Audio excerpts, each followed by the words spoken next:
चलिए, last time हम लोग लवणता के बारे में पढ़ रहे थे, सैलिनिटी, ठीक ना।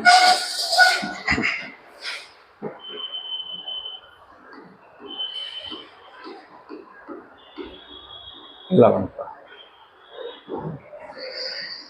तो लवणता की अगर परिभाषा अगर आपसे पूछा जाए कि लवणता होती क्या है, तो क्या बताएंगे कि जो समुद्र का जल होता है वो और उसमें जो घुले हुए अवशिष्ट यानी पदार्थ होते हैं, वो दोनों का जो अनुपात होता है उसी को क्या कहा जाता है, अनुपात का जो भार होता है उसी को सैलिनिटी कहा जाता है। कौन सा भूगोलवेत्ता था जिसने इसके बारे में अध्ययन किया था, तो क्या बताएंगे, डिटमार नाम के व्यक्ति ने। किसने किया था?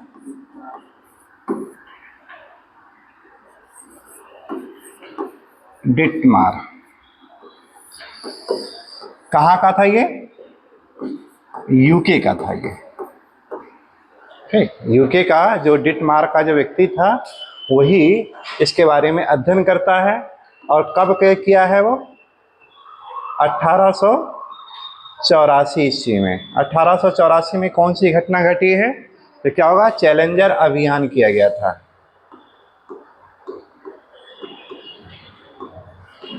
चैलेंजर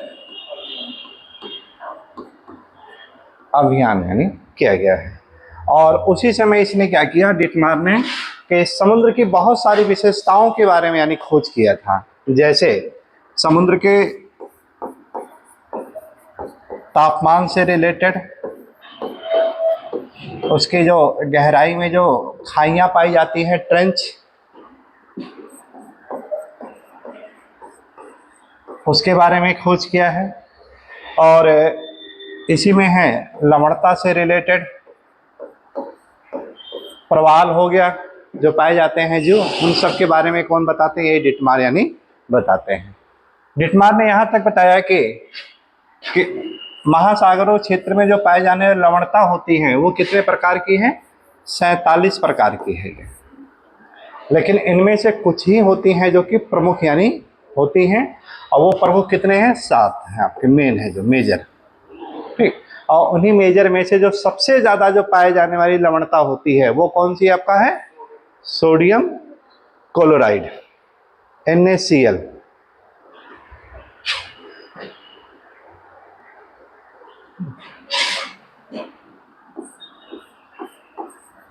NaCl ये सबसे ज़्यादा लवणता यानी पाई जाती है। कहाँ पाई जाती है? समुद्रों के अंदर केवल, ठीक। फिर इसके बाद प्रतिशत ही पूछ लेता है कभी कभी, है ना, कि कितना प्रतिशत है इसका, तो 77.8 इतना यानी क्या पाया जाता है महासागरों में? NaCl, ठीक ना। हम लोग जो अपने खाने में प्रयोग भी करते हैं तो यही यानी नमक हम लोग प्रयोग भी करते हैं, NaCl, ठीक। दूसरा जो आपका है लवणता पाई जाने वाली वो कौन सी है? मैग्नीशियम क्लोराइड की है। कौन सी है? Magnesium chloride.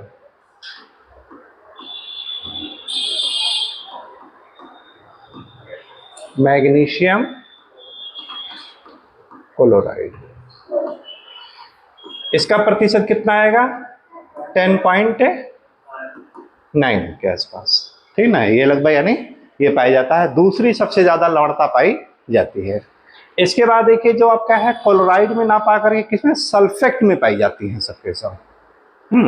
जैसे अगली जो लवणता पाई जाती है वो कौन सी है? Magnesium sulphate.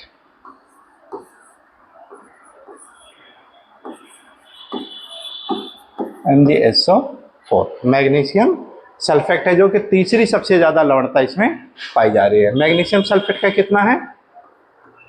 4.7%, ठीक। फिर बात आती है कि मैग्नीशियम सल्फेट के बाद चौथी कौन सी लवणता पाई जा रही है? Calcium sulphate. ये आपकी चौथी सबसे ज्यादा जो लवणता पाई जाती है। ये इसका प्रतिशत कितना आ जाएगा आपका? 3 और इसके बाद जो अगली है पांचवी है वो कौन सी है? पोटेशियम, K2SO4, ये आपकी चौथी है, आपके पोटेशियम सल्फेट, इसका कितना जाएगा 2.5%। अगला है आपका calcium carbonate CaCO3, calcium carbonate, ये कितना जाएगा आपका 0.3 के आसपास। और लास्ट में जो है सबसे सूक्ष्म मात्रा में पाई जाती है मैग्नीशियम ब्रोमाइड,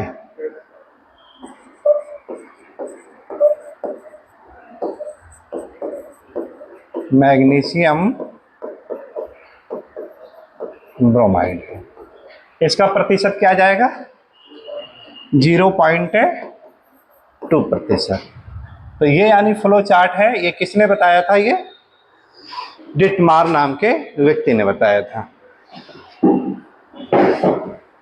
डिटमार और देखिए इसके बारे में बताते हैं क्या है कि महासागरों के लवणता का जो मूल स्रोत होता है वो क्या है, नदी है।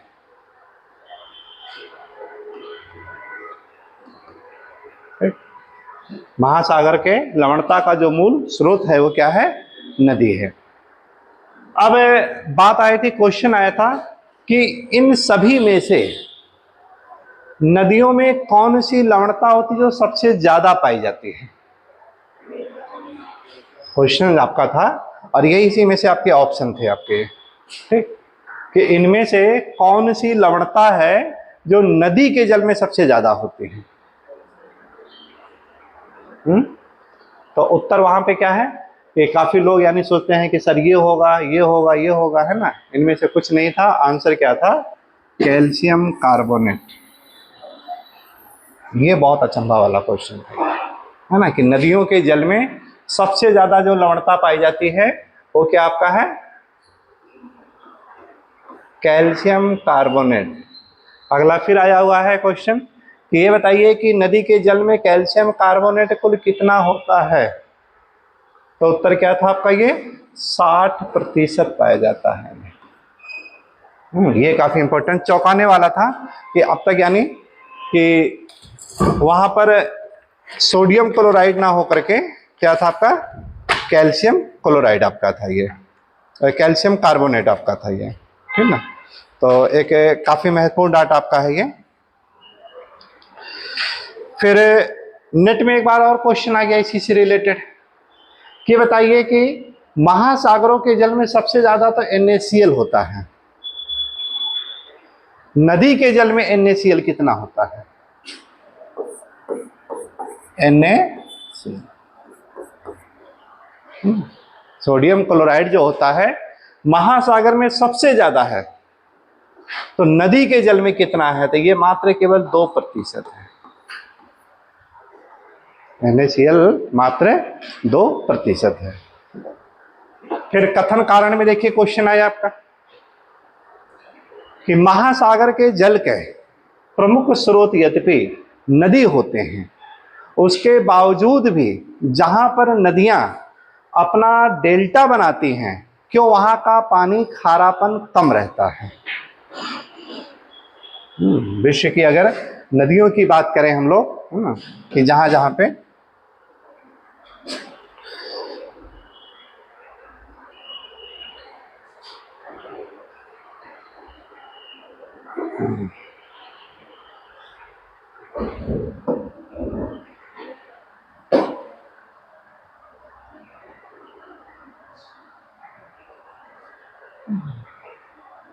अच्छा बोल देगा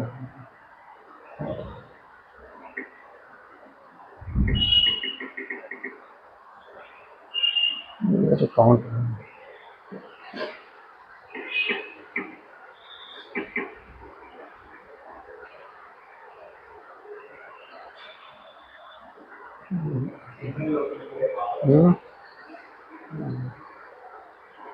डायरेक्ट भी आ जाना चाहिए।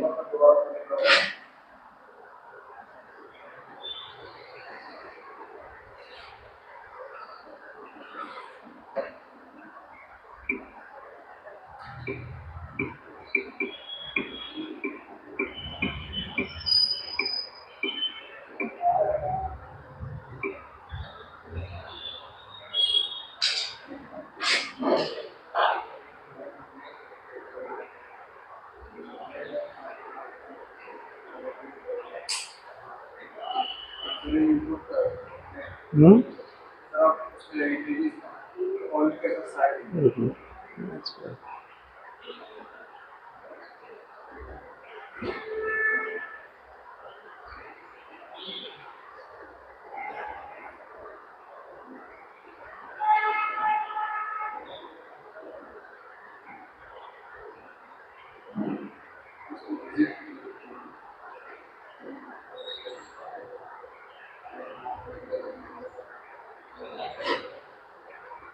ये देखिए,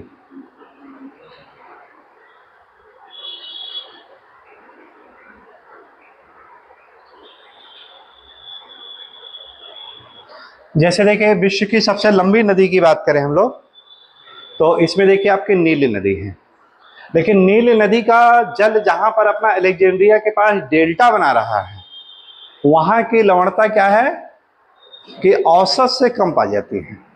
तो उसके पीछे रीजन क्या होता है कि इसमें का जो कैल्शियम कार्बोनेट होता है, ये क्या होता है कि जीवों के द्वारा जो वनस्पतियां होती हैं नदियों में पाई जाने वाली, है ना, उन सब के द्वारा प्रयोग कर ली जाती है।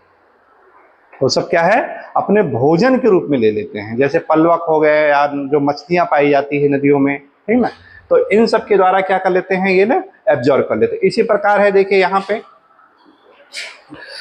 अफ्रीका की सबसे बड़ी नदी है कांगो। अफ्रीका की सबसे बड़ी नदी कांगो। अब कांगो भी क्या करता है कि यहाँ पे जहां इसका मुहाना है, वहां पर लवणता कम पाई जा रही है। एशिया की सबसे लंबी नदी की बात करें हम लोग,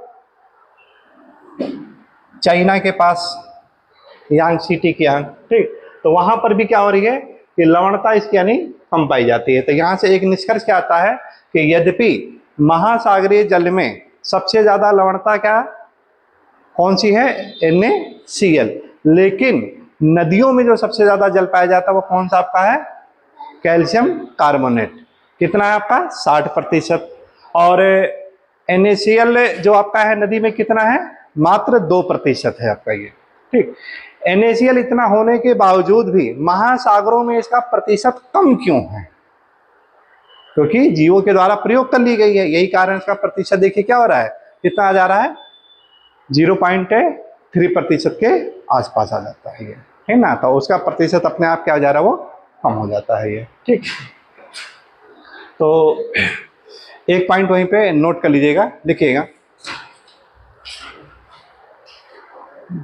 यहाँ पे जो क्वेश्चन आएंगे कथन कारण से ही क्वेश्चन ज्यादा आएगा यहाँ पे, ठीक है ना, लिखिएगा।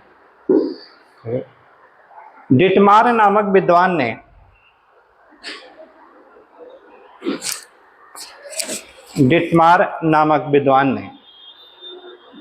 महासागरीय लवणता के अध्ययन के समय बताया कि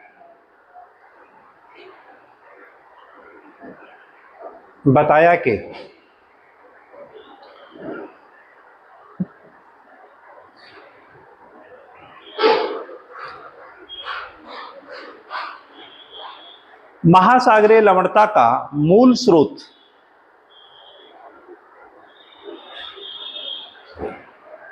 नदियां हैं।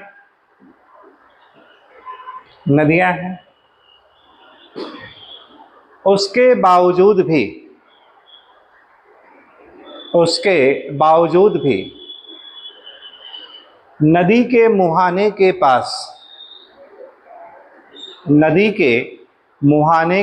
पास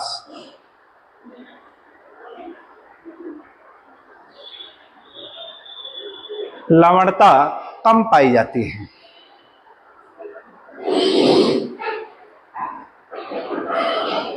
क्योंकि नदियों की लवणता या नदियों का लवण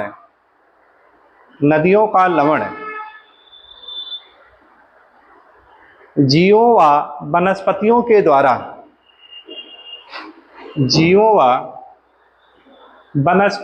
द्वारा प्रयोग कर ली जाती हैं।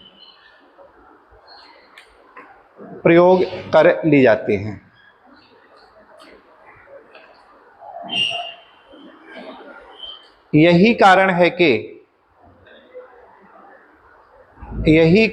कि विश्व में जहां जहां नदियां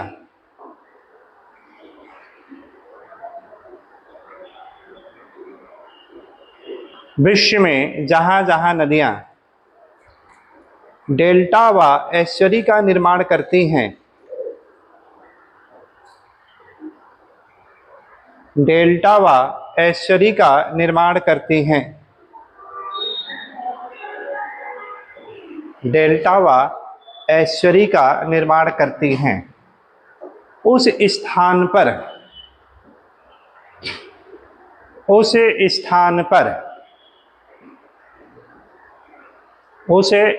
पर आइसोहेल्साइन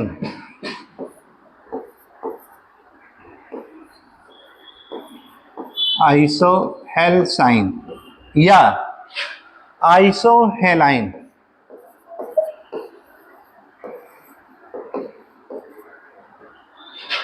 या हिंदी में कहेंगे इसी को समलवण रेखा,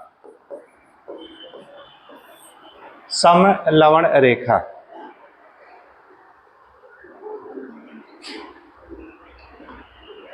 तटों के सहारे झुक जाती हैं, अंडरलाइन कर लीजिएगा इस पॉइंट को, तटों के सहारे झुक जाती हैं।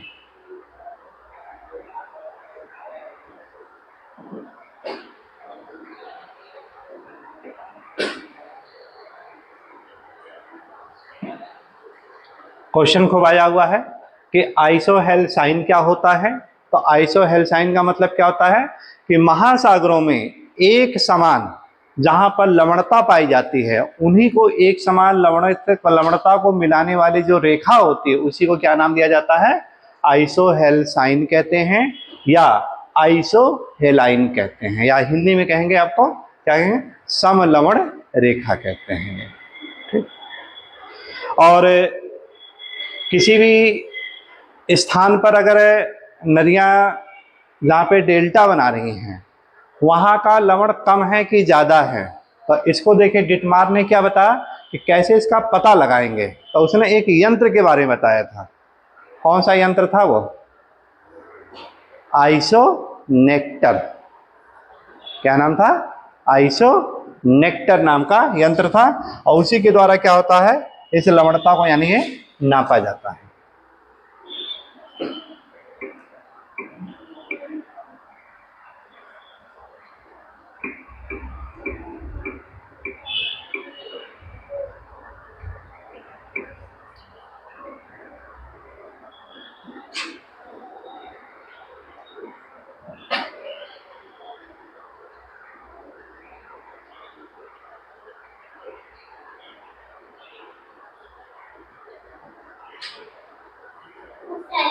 सॉरी सेलेनोनेक्टर, सॉरी होगा है ना, सेलेनोनेक्टर वो एक सेलिनो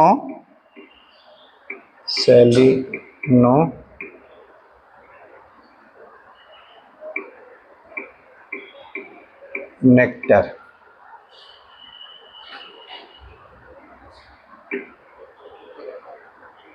ये रहा, जैसे देखिए पानी होता है तो TDS जो नापा जाता है, बिल्कुल उसी की तरह यंत्र रहेगा आपका। ये आपका है सेलिनोनेक्टर।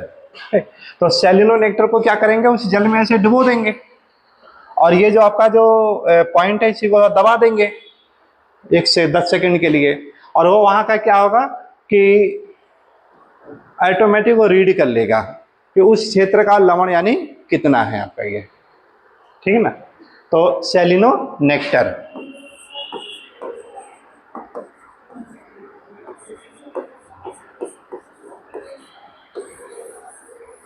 सेलिनोनेक्टर के द्वारा। ठीक। तो कई तरह के हैं, जैसे कि ये डुबो करके जैसे है, वैसे आपका है जो साल्ट वोल्ट है, इस तरह जैसे भी नापे जाते हैं। तो ज्यादातर हम लोग ये सब देखिए, आपका ये है फिगर, यही आपका है सेलिनोनेक्टर का।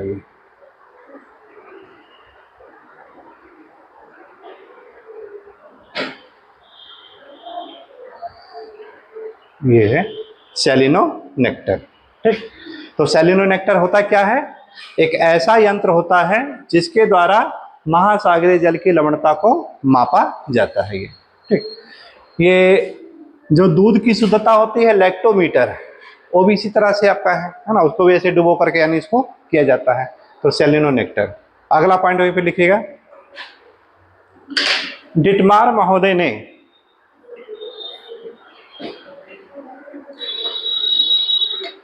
सेलिनोनेक्टर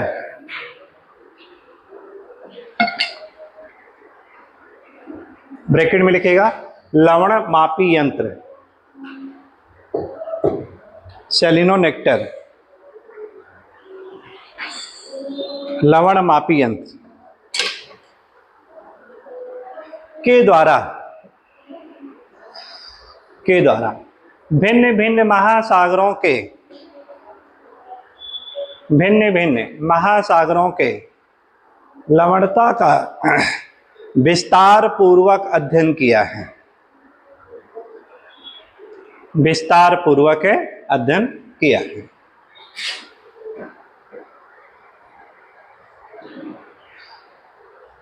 देखिए डिटमार यहां पे एक चीज और बताते हैं क्या कि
ये विश्व के मैप के आधार पे इन्होंने पूरे विश्व के यानी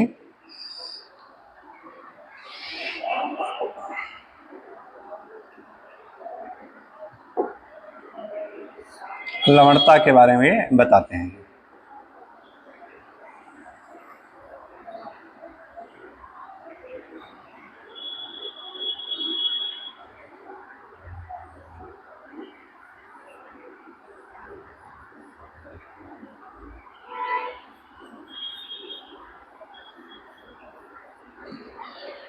जब वो चैलेंजर अभियान के द्वारा पूरे विश्व का जब भ्रमण कर रहे थे तो उसी समय उन्होंने देखा कि जहां जहां पे नदियां अपना है डेल्टा का निर्माण कर रही है, वहां पर सेलिनोनेक्टर के द्वारा वहां की लवणता के बारे में देखा कि बहुत ही भिन्नता नजर आई। जैसे देखिए विश्व की सबसे बड़ी नदी अमेजन, और जब यहाँ पे देखिए ऐसे इस तरह से डेल्टा बना रही है तो यहाँ की लवणता क्या हो जा रही थी, कम पाई गई, ठीक ना। तो इन्होंने लवणता की जो समय लवण रेखाएं जो खींची हैं दो तरह से खींची थी, एक है जो कि अक्षांशों के सहारे और एक है तट के सहारे खींचा था ये।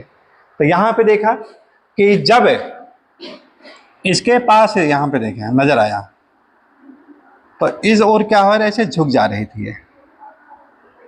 यहां पे भी देखिए आपका नदी है,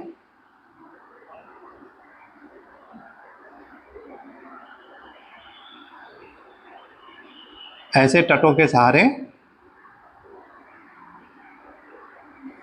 ये सब ऐसे आइसो समलवण रेखा,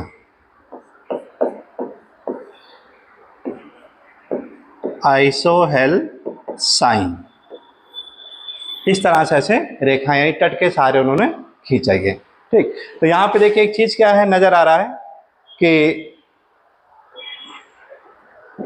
जहां पर अमेजन नदी है डेल्टा बना रही है तो वहां पर क्या है, इसको यानी जो समलवण रेखा है वो तट के समानांतर ना होकर के क्या है, तट पर कुछ झुकी हुई नजर आती है। क्यों आती है? तो उत्तर क्या है कि वहां पर जो नदियां होती हैं वहां पर उसकी सैलिनिटी को क्या कर दे रही है, कम कर देती है। इसी तरह से देखिए यहाँ पे है ला प्लाटा की खाड़ी में पराना पराग्वे नदी आ रही है, यहाँ पर भी देखिए मुड़ी हुई नजर आएगी आपको। ठीक, यहाँ पे देखिएगा यहाँ पर भी हल्की सी मुड़ी नजर आ रही है। वहां पे कौन सी नदी है? मिसिसिपी मिसौरी नदियां हैं, ठीक ना। और इसी प्रकार है जब इस तट के सहारे भी इन्होंने ऐसे खींचा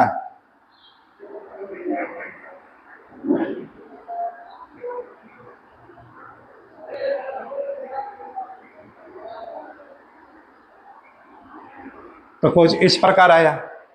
यहाँ पे देखिए कौन सी नदी आ रही है? विश्व की सबसे, अफ्रीका की सबसे बड़ी नदी तांगो नदी, यहाँ पर भी ऐसे झुक जा रही थी। तो इन्होंने बताया कि जैसे जैसे हम लोग तटों से दूर जाते हैं वैसे वैसे वहाँ की लवणता बढ़ती चली जाती है, और जहाँ पे नदियाँ हैं वहाँ की लवणता क्या हो जाएगी? कम हो जाएगी, ठीक ना। नदियों में सबसे ज्यादा लवण कौन सा बताया इन्होंने? कैल्शियम कार्बोनेट CaCO3 बताया, जो नदियों में सबसे ज्यादा पाया जाता है 60%। लेकिन ये 60% क्या होगा? इसका 99% जो है वनस्पति और जीवों के द्वारा प्रयोग कर ली जाती है। जो बहुत ही कम मात्रा में पड़ेगी मिलेगी आपको 0.2, वही आकर के इसमें आपका घुल जाएगी। तो यही आपका क्या हो जाएगा? यहाँ पे NaCl की मात्रा इसकी यानी कम कर देती है ये, ठीक ना। और जो NaCl था आपका वो मात्र कितना आपका पाया जाता है? इसमें 2% पाया जाता है। तो इस वजह से यहाँ पर क्या होगा? समलवण रेखाएं ऐसे ये आपकी झुकी हुई ऐसे बनाएंगे। या ये कह सकते हैं अगर यहाँ की लवणता आपकी है 32/1000, तो यहाँ की जो लवणता होगी आपकी कितनी हो जाएगी? वो 33/1000। यही तो होगा आपका, है ना, कि दोनों में यानी डिफरेंस आपको नजर आएगा। फिर इसके बाद जब इन्होंने तट के सहारे और थोड़ा सा दूर यानी दूसरी समलवण रेखाएं जब खींची इन्होंने, इसी के साथ साथ ऐसे दूसरी समलवण रेखा ऐसे खींची, तो ये क्या मिला आपका? 34/1000। कौन सा मिला ये? 34/1000 मिला। या इस तरफ भी जाएं तो कुछ ऐसे मिलेगा आपको ये 34/1000। और जब इसके बाद और अन्य आपकी लवण रेखाएं जब खींची गई तो वो जो अन्य जो मिली आपकी वो 35/1000।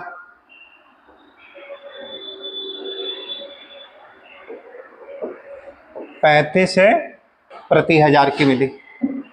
इसके बाद आगे देखा जाए वो मिलती है आपकी है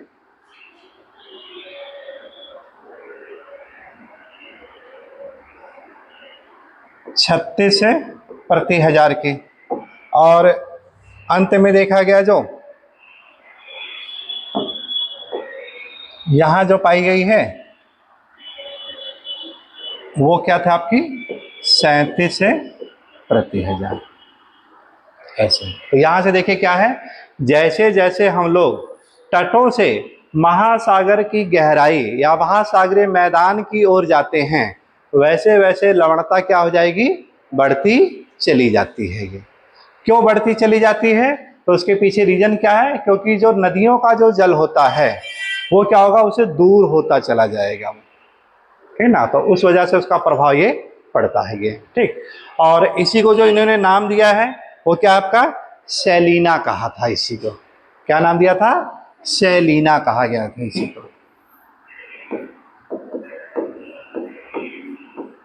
सैलीना। नेट में क्वेश्चन फिर आया हुआ है कि सैलीना क्या होती है। तो सैलीना देखिए क्या है? महासागर की वो सबसे अधिक लवण वाले जल होते हैं जिसके चारों ओर कम लवणीय जल वाला क्षेत्र होता है। इंग्लिश में इसी सैलीना को क्या नाम दिया गया था? प्लाया कहा जाता है।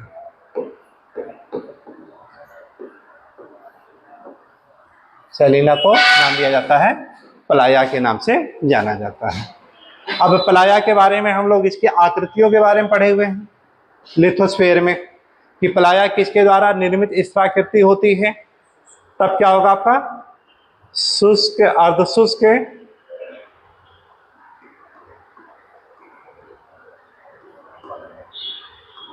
पवन के द्वारा निर्मित स्थलाकृति होती है।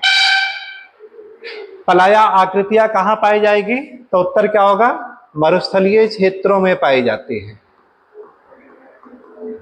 मरुस्थलीय क्षेत्रों में पाई जाती है, जहां पे देखिए आपके पिडमॉन्ट, पेडीमॉन्ट, बाल्सन, पलाया, नौकचाट, ये सारी आकृतियां आपको वहां पे नजर आ रही थी। तो जैसे देखिए ये है आपका विश्व का सबसे बड़ा, तो यहाँ पे आपका है जो बाल्सन नाम की आकृति यहाँ पे पाई जाएगी, और उसी का जो निम्न भाग होता है जहाँ पे आकर के जल इकट्ठा होता है उसी को नाम दिया जाता है पलाया, नाम दिया जाता है। तो पलाया क्या होता है कि मरुस्थलीय क्षेत्र का वो क्षेत्र होगा जहां पर सबसे ज्यादा यानी खारापन पाया जाता है। जैसे यहीं पर आपका है चाड झील पाया जाता है। कौन सा झील पाया जा रहा है, चाड झील। भारत में देखा जाए तो इस तरह से पलाया के क्षेत्र में कौन सी झील पाई जाती है, भारत की सबसे खारी झील, नहीं, सांभर झील है ना, सांभर झील। ये भी आपका जैसलमेर के मरुस्थलीय क्षेत्र में पाई जा रही है, ठीक है। तो वो भी आपके बाल्सन वाले क्षेत्र में ही पाया जाता है। तो इस प्रकार देखिए पलाया एक प्रकार की झील भी होती है, और पलाया दूसरा आपका क्या है, महासागर में पाई जाती है, जिसे यानी क्या नाम दिया जाता है, सेलिना कहा जाता है ना। तो दोनों में इसको ध्यान में रखना, सेलिना और पलाया क्या होता है।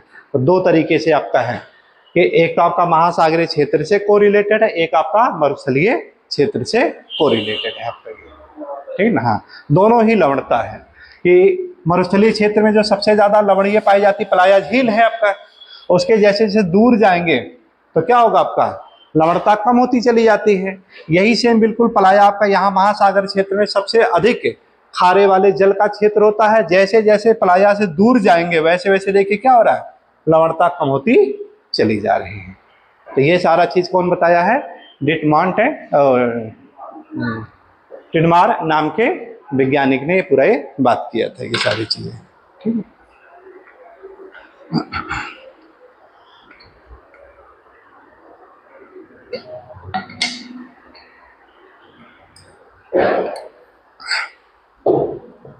इन्होंने देखिए इसके क्षैतिज वितरण की भी बात की है ना, महासागरीय लवणता के क्षैतिज वितरण। क्षैतिज वितरण का मतलब क्या था, अक्षांशीय वितरण, अक्षांशीय वितरण की बात की थी। अब अक्षांशीय वितरण की अगर देखा जाए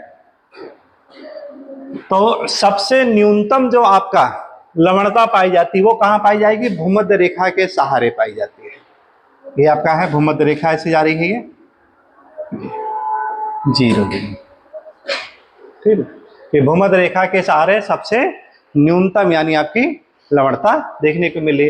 अब बात आती क्या कारण है कि यहाँ की लवणता कम क्यों होती है, कोई ना कोई कारण तो जरूर होगा, क्यों कि यहां पर लवणता कम क्यों पाई जा रही है। तो उत्तर क्या हो जाएगा कि यहां पर विश्व में सबसे अधिकतम वर्षा वाले क्षेत्र पाए जाते हैं, और वर्षा का जल कैसा होता है, शुद्ध होता है, ठीक ना।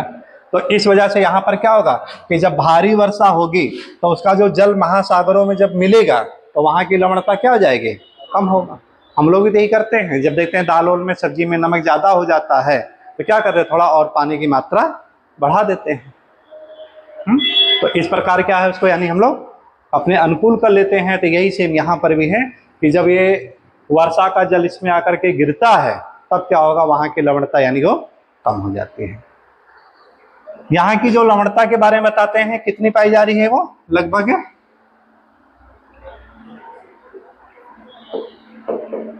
33 से 34 प्रति हजार पाई जा रही है, ठीक।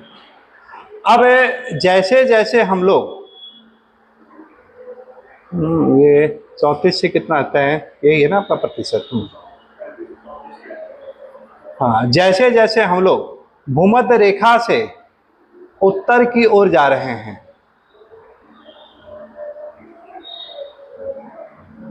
ठीक ना, जैसे जैसे भूमध्य रेखा से उत्तर की ओर जाते हैं, तो देखिए समानता भूमध्य रेखा से उत्तर ध्रुवों की ओर जाने पर लवणता क्या हो जाती है आपकी, घटती जाती है। लेकिन जो कर्क और मकर रेखा के सहारे है वहां पर लवणता क्या हो जाती है, बढ़ जाती है, ठीक ना। यहाँ की जो लवणता हो जाती है 36 से 37 के आसपास आ जाती है। यहाँ की लवणता क्या हो जाएगी, बढ़ जाएगी। क्यों बढ़ जाएगी, वाष्पीकरण सबसे ज्यादा होता है। जैसे 21 जून की बात करें तो 21 जून को सूर्य की किरणें कहाँ चमक रही है, कर्क रेखा पर चमक रही है। यही कारण यहाँ पे वाष्पीकरण सबसे ज्यादा हो जाता है। और इसके अलावा है ह्यूमन एक्टिविटीज की बात करते हैं हम लोग, कि मानव के जो क्रियाकलाप होते हैं, जैसे परिवहन काफी ज्यादा चलते हैं, और जब परिवहन ज्यादा चलेंगे तो परिणाम क्या होंगे कि वायु में डस्ट काफी ज्यादा मात्रा में होंगे। डस्ट का मतलब क्या है, कैल्शियम कार्बोनेट ही तो होंगे सब चीजें, है ना। अन्य उसके साथ जो अन्य अशुद्धियां आपके हैं सब घुले रहेंगे आपके, ठीक। फिर मनुष्य के जो स्वीट्स होते हैं पसीने, और उसमें भी आपके कैल्शियम क्लोराइड ही आपके हैं सब चीजें, क्योंकि जो नमक हम लोग खाएंगे वही सब तो निकलेगा। तो वो सब है चीजें। अब वो सारी चीजें क्या होगा, ये सब मिल करके, जैसे मनुष्य है डस्ट इसके साथ लग जाता है तो वो घुलेगा, है ना, वो सब चीजें। तो जब वर्षा का जल आएगा तो उसी के द्वारा क्या होगा, घुल जाएगा वो, और घुल करके धरातल पर आ जाता है। तो इस वजह से यहाँ पर देखिए क्या होगा कि इन क्षेत्रों में जो महासागर पाए जाएंगे वहां की लवणता क्या हो जाएगी, बढ़ जाएगी। सेम यही कंडीशन क्या होगा, मकर रेखा पर होगा, 23.5 डिग्री साउथ पर देखने को मिलता है। अब मकर रेखा से जैसे जैसे हम लोग उच्च अक्षांशों की ओर जाते हैं वैसे वैसे उसकी लवणता और घटती चली जाएगी। क्यों घटती चली जाती है, क्योंकि सूर्य का तिरछापन क्या हो जाएगा, बढ़ता चला जाएगा। तो जितना ज्यादा तिरछापन होगा तो परिणाम क्या होगा, प्रति इकाई यूनिट पर जो इंसुलेशन होगा वो कम प्राप्त होगा। जब इंसुलेशन कम प्राप्त होगा तो क्या होगा कि वाष्पोत्सर्जन कम होगा। जब वाष्पोत्सर्जन कम होगा तो लवणता क्या हो जाएगी, कम हो जाएगी। और उच्च अक्षांशों पे जाएंगे 30 के आसपास पाई जाती है, 60-70 अक्षांश के आसपास 30। क्यों पाई जाती है,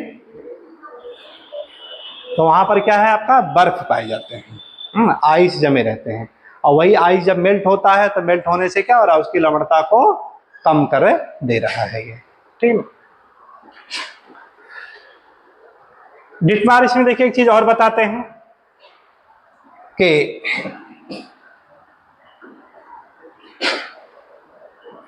मान लीजिए कि एक वेसल ले लिया जाए इसे,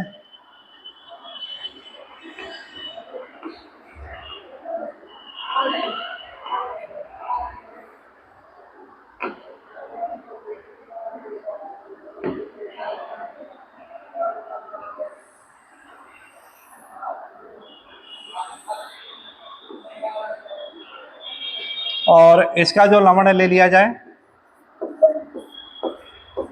30/1000। दूसरा अगर वेसल ले लेते हैं हम लोग,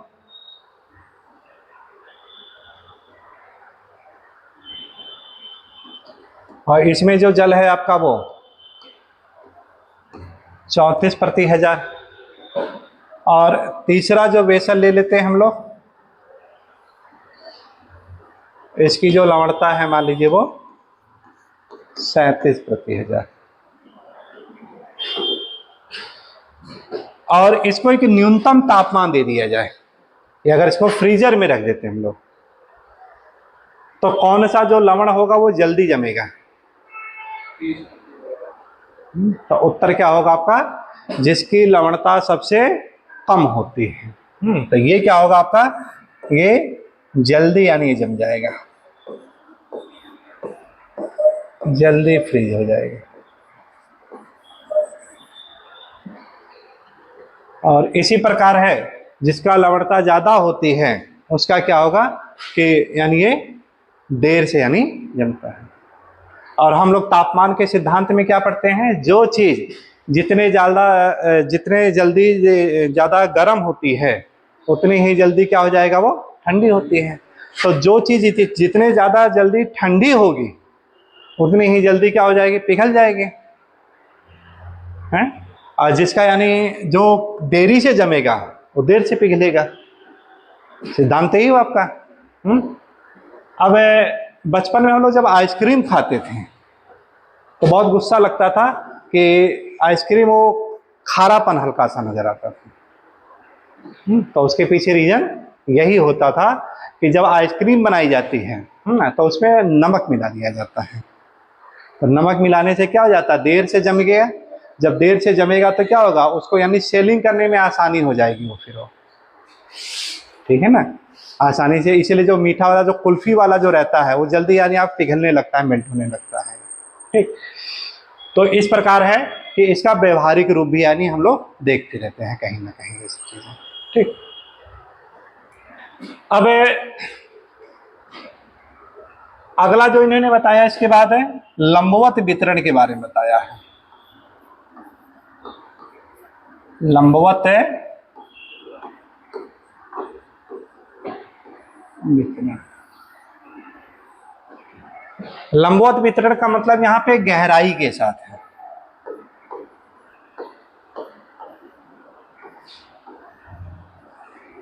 गहराई के साथ है।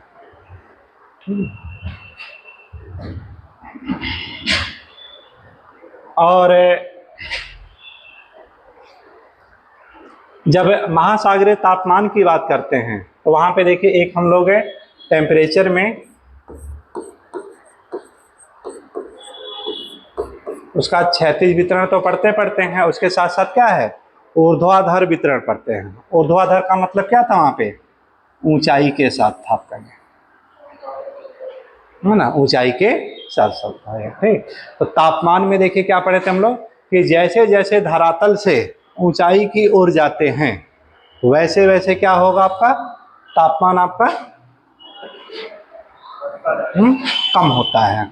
और किस हिसाब से कम होता है वो, 165 मीटर की ऊंचाई पर 1 डिग्री सेल्सियस तापमान घट जाता है, ठीक ना। 165 मीटर की ऊंचाई पर 1 डिग्री सेल्सियस तापमान क्या हो जा रहा है, घट जा रहा है। और फिर जब इसी को हम लोग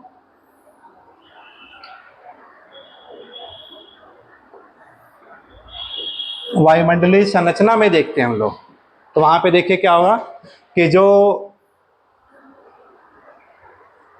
सबसे नीचे की परत होती है वायुमंडल की सबसे निचली परत, क्या नाम है इसका, क्षोभ मंडल। तो क्षोभ मंडल में जब देखते हैं तो ये तापमान ऐसे क्या होगा, घटता हुआ नजर आता है ये, यानी इस तरह से ऐसे रेखाएं खींचते हैं। समताप मंडल में तो इसके निचले स्तर पर हम लोग क्या करते हैं, ऐसे यानी लंबवत खींच देते हैं। और फिर इसके बाद क्या हो जाएगा, तापमान ऐसे बढ़ता हुआ नजर आता है। फिर इसके बाद मध्य मंडल में देखिए क्या हो रहा है, फिर आपका ये घटता हुआ नजर आता है ये।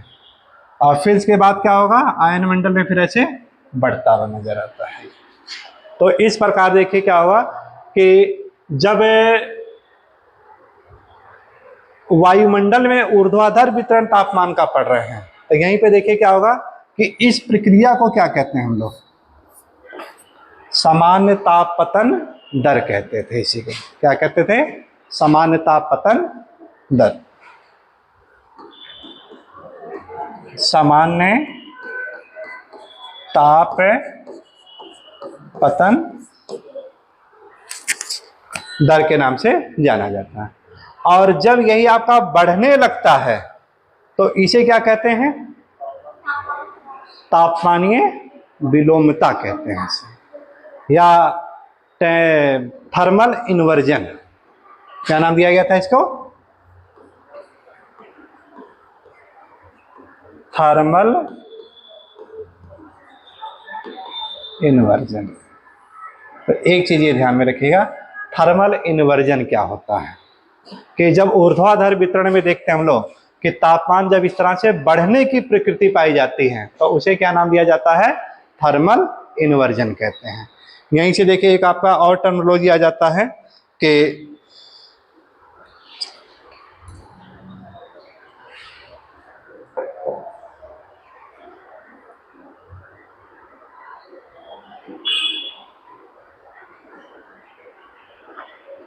सेलिनो इन्वर्जन।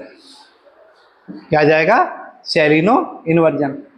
तो सेलिनो इन्वर्जन का मतलब क्या हो जाएगा कि जब ऊर्ध्वाधर में देखेंगे कि उसकी सैलिनिटी बढ़ती हुई नजर आ जाएगी।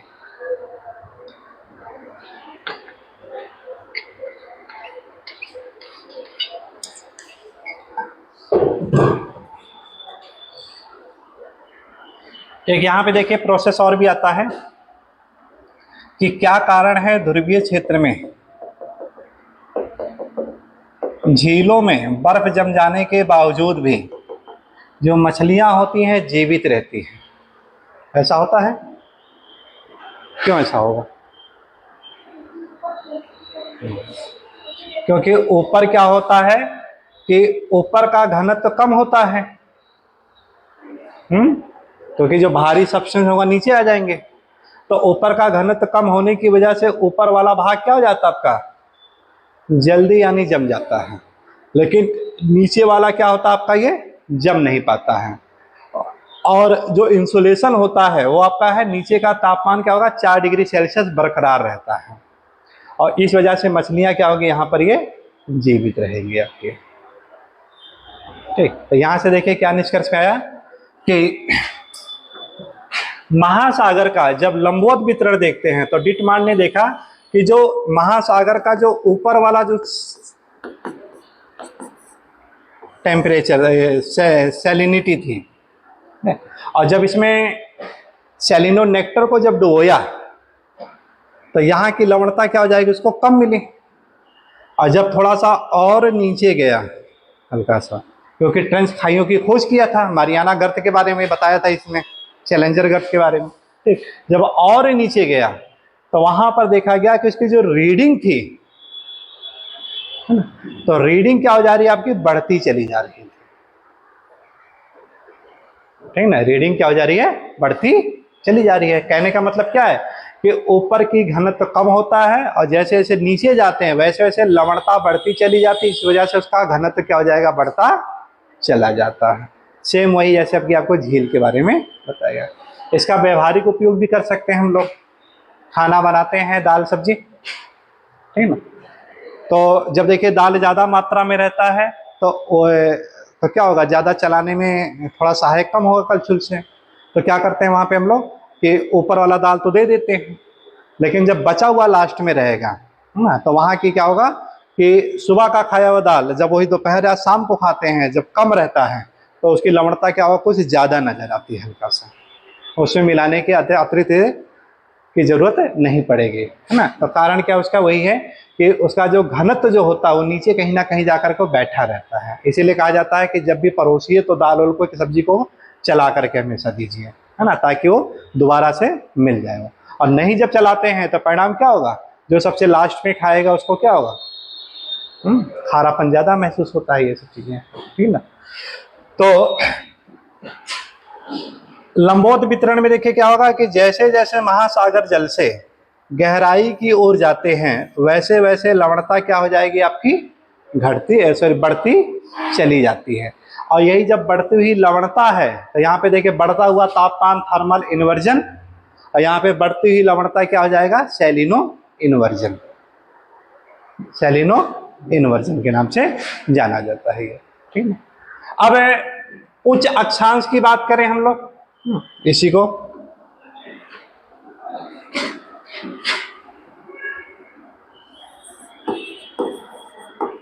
सेलिनो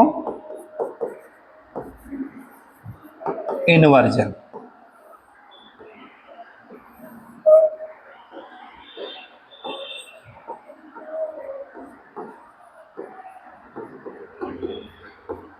उच्च अक्षांश के बारे में, तो उच्च अक्षांशों में देखिए क्या होगा कि समानता यहां पर महासागर में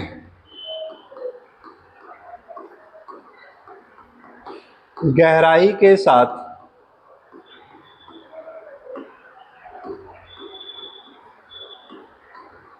लवणता बढ़ती है। लवणता क्या हो जाएगी? बढ़ती है। उसके बाद वो घटने लगती है। वो उसके बाद क्या हो जाएगा? वो घटने लगती है। मध्य अक्षांश में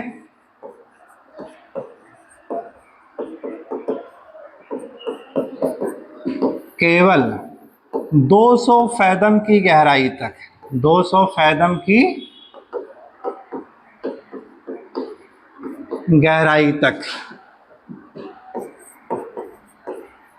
लवणता क्या हो जाएगी? आपकी बढ़ेगी। उसके बाद क्या हो जाएगी? कम होने लगेगी। उसके बाद है घटने लगती है। निम्न अक्षांश में या भूमध्य रेखा की बात करें हम लोग, तो वहां पर भी क्या हो जाएगा कि गहराई के साथ लवणता बढ़ेगी।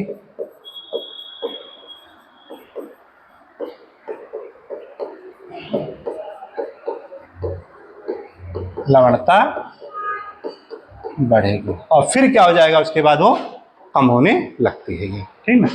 तो जो ये मध्य अक्षांश जहां पे हम लोग रहते हैं, यही ज्यादा इंपॉर्टेंट है, ये वाला पोर्शन। ठीक, कि 200 फैदम की गहराई तक लवणता क्या हो जाएगी? आपकी बढ़ती चले। तीनों में देखिए एक समानता क्या नजर आया कि जैसे जैसे महासागर में नीचे की ओर जा रहे हैं, लवणता क्या हो जा रही है? आपकी बढ़ती नजर आ रही है।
सेलिनोनेक्टर, यही क्या है? आपको ये बताता है सेलिना इन्वर्जन के बारे में, आपको बता रहे हैं। ठीक है कि जैसे जैसे गहराई के साथ साथ जा रहे हैं तो सेलिनोनेक्टर का जो रीडिंग हो जाएगी वो क्या हो जाएगी? बढ़ता हुआ, यानी प्रतीक, यानी शो करेगा आपको ये।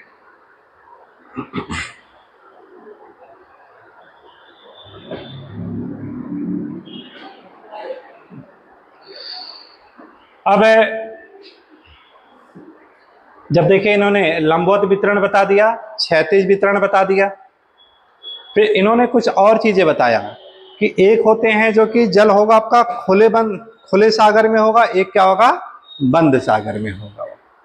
तो दोनों की लवणता में क्या हो जाएगा? आपका डिफरेंस देखने को मिलता है ये। तो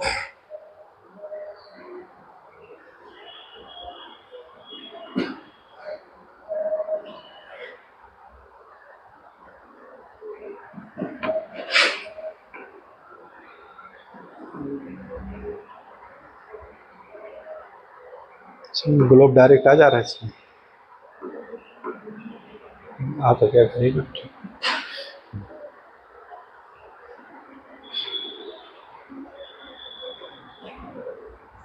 अच्छा 3D भी आ जाएगा, वाह।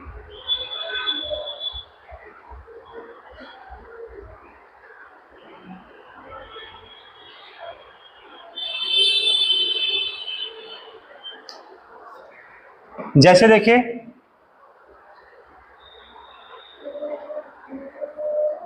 यहां पे है आपका है लाल सागर,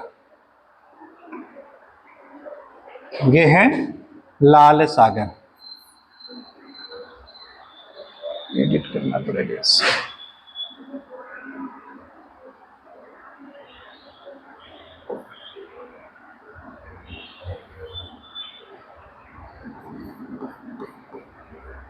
लाल सागर, ये वाला पोर्शन। उसकी अपेक्षा इधर आपका है फारस की खाड़ी।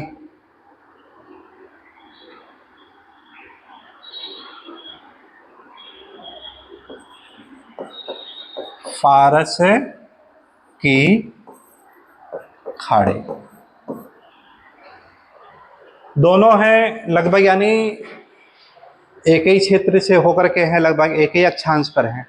उसके बावजूद भी इनमें से एक का जो जल होगा वो ज्यादा खारापन होगा और एक का जो जल होगा वो कम खारापन होगा। किसका ज्यादा होगा? लाल सागर का जल ज्यादा खारा है फारस की अपेक्षा।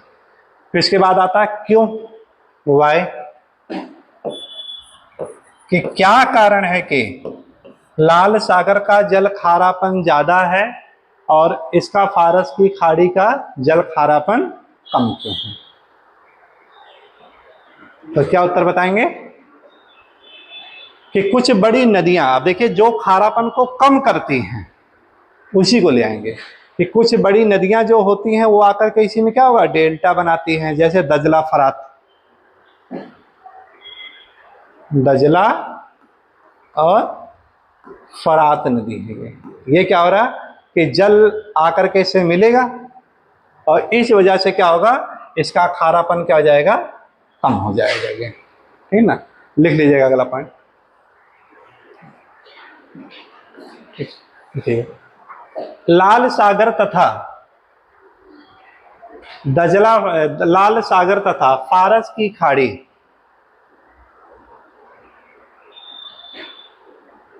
फारस की खाड़ी दोनों ही बंद सागर हैं, दोनों ही बंद सागर हैं और लगभग एक ही अक्षांश पर स्थित हैं, लगभग एक ही अक्षांश पर स्थित हैं। उसके बावजूद भी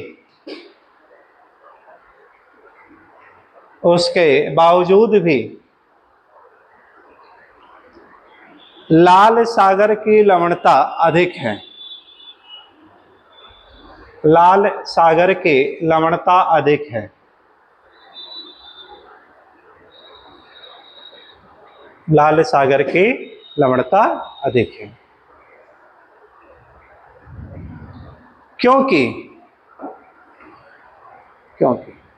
फारस की खाड़ी में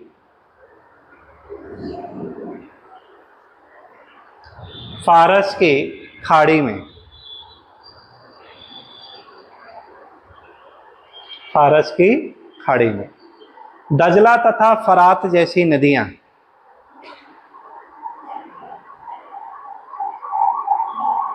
दजला तथा फरात जैसी नदियां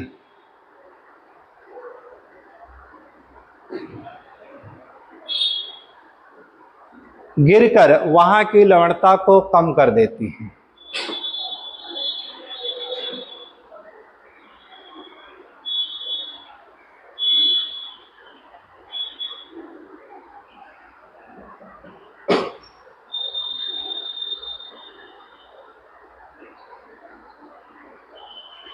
वहां की नदियां खारापन को कम कर देती हैं।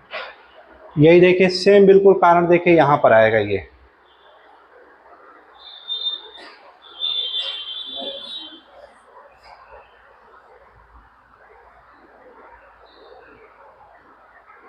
इधर आपका है काला सागर, ये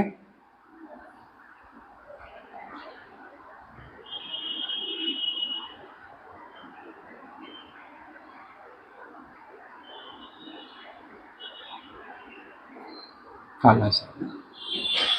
काला सागर देखा जाए पूर्णतः एक तरह से बिल्कुल क्लोज है, चारों तरफ से क्या है, स्थल से घिरा हुआ है। तो हम लोग देखते हैं कि जो खुले सागर होते हैं वहां की लवणता क्या हो जाती है, कम हो जाती है। लेकिन काला सागर, बंद सागर के बावजूद भी, है ना, बंद सागर के बावजूद भी उसकी लवणता क्या हो जाएगी, कम है।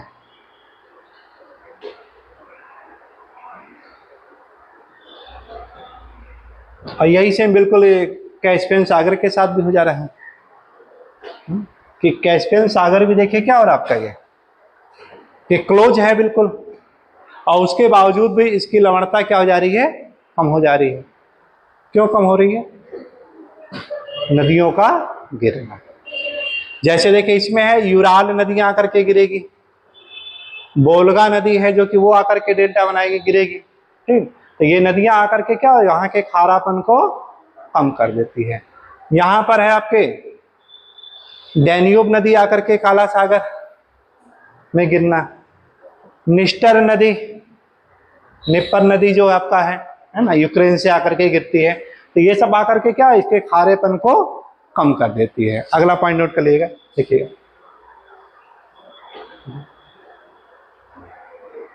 काला सागर तथा कैस्पियन सागर दोनों ही बंद सागर हैं।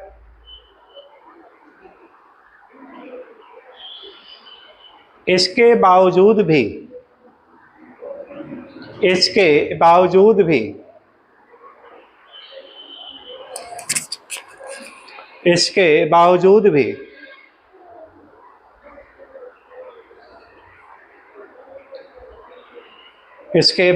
भी वहां का खारापन कम है, वहां का खारापन कम है।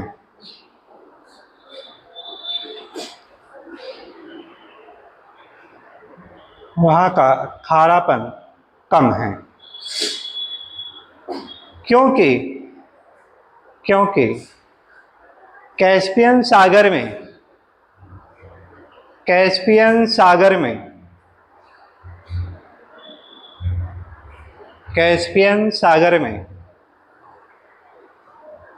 यूराल तथा बोलगा जैसी नदियां आकर गिरती हैं,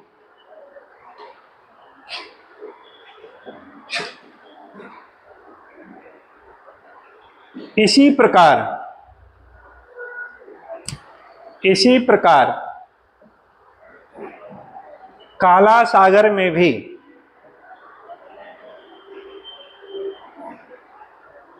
डैन्यूब नदी, निप्पर नदी तथा निस्टर नदी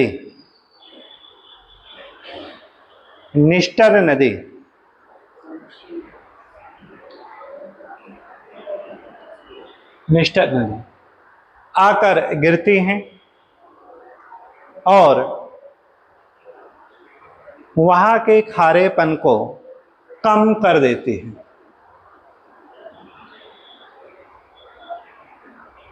कम कर देती हैं।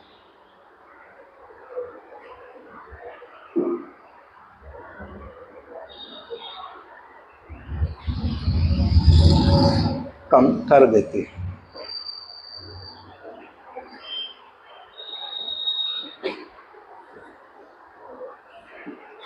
विश्व की सबसे खारी झील वान झील कहाँ पे है? टर्की में आपका है ये। टर्की इसमें नजर आ रहा है, ये रहा एशिया का प्रवेश द्वार।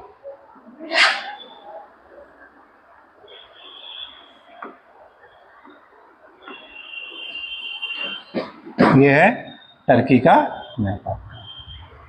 ऊपर आपका काला सागर है, यहाँ पे आपका मरमरा सागर ऐसे, और ये आपका है ये टर्की आपका। अब यहाँ पे देखिए जो वान झील पाई जाती है, यहाँ की लवणता क्या है? बहुत ही ज्यादा है। क्वेश्चन आ चुका है इसके बाद, हाँ, या इसी को लेक वन कहते हैं इंग्लिश में, है ना। तो यहाँ की जो लवणता अब तक की सबसे ज्यादा है, कितनी आपकी है ये?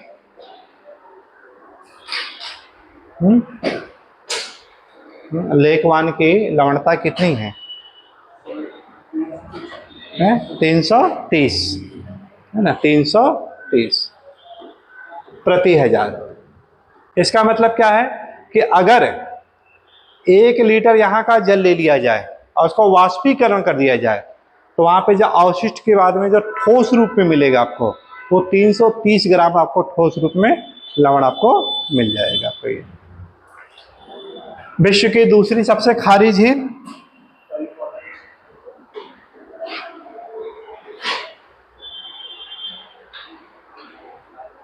विश्व की दूसरी सबसे खारी झील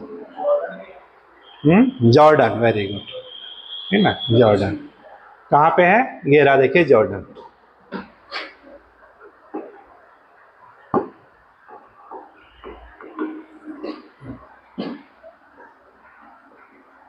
ये है आपका अबाका की खाड़ी ऐसे,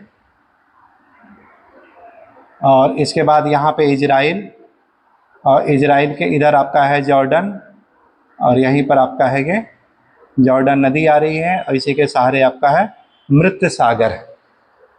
क्या नाम पाया जाता है? मृत सागर, डेड सी जिसे कहते हैं, है ना। तो ये है यहाँ की डेड सी। डेड सी में बताया जाता है अगर किसी व्यक्ति को फेंक दिया जाए तो डूबता ही नहीं है। कारण क्या है कि घनत्व तो उसका ज्यादा है, जा रहा है, ठीक ना। तो इसकी जो लवणता है ये आपकी कितनी आ जाती है? 238 के आसपास, ठीक।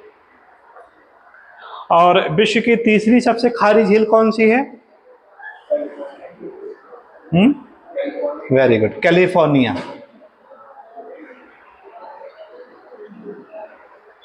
कैलिफोर्निया की तरफ चलना पड़ेगा हम लोगों को।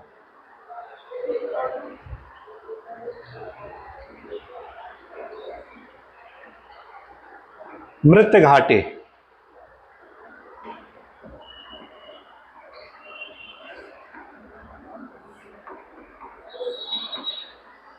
यहां पे आपका है मृत घाटी, ऐसे मृत घाटी। मृत घाटी के बारे में भी देखिए हाल ही में और काफी न्यूज आया था कि काफी ज्यादा वाष्पीकरण के द्वारा, ये काफी बहुत ज्यादा ही वाष्पीकरण हुआ, जिसकी वजह से इसकी जो सैलिनिटी ज्यादा बढ़ गई कि इसके जो जीव जंतु थे वो सब क्या, सब नष्ट होने लगे वो सब चीजें। और इसी वजह से क्या है, काफी ज्यादा चर्चा का विषय भी हो गया था कि उस समय के दौरान में था कि विश्व की सबसे खारी झील कौन सी है। तो पीसीएस में क्वेश्चन आया था आपका ये, तो वहां पे लेक वन को ना देकर के किसका आंसर दे दिया गया था? मृत घाटी का। तो वैश्विक तापमान की वजह से वो कभी काल इस तरह से हो जाता है ऐसा, ठीक ना। तो यहाँ पे है, तो मृत घाटी है, इस वजह से क्या हो रहा है कि यहाँ पे डेथ वैली जिसे कहते हैं, तो जीव जंतु यहाँ पर भी ऐसे मर जाते हैं इसके, ठीक ना। तो ये सैलिनिटी से रिलेटेड सारी चीज यहाँ पे पॉइंट हो जाते हैं आपके।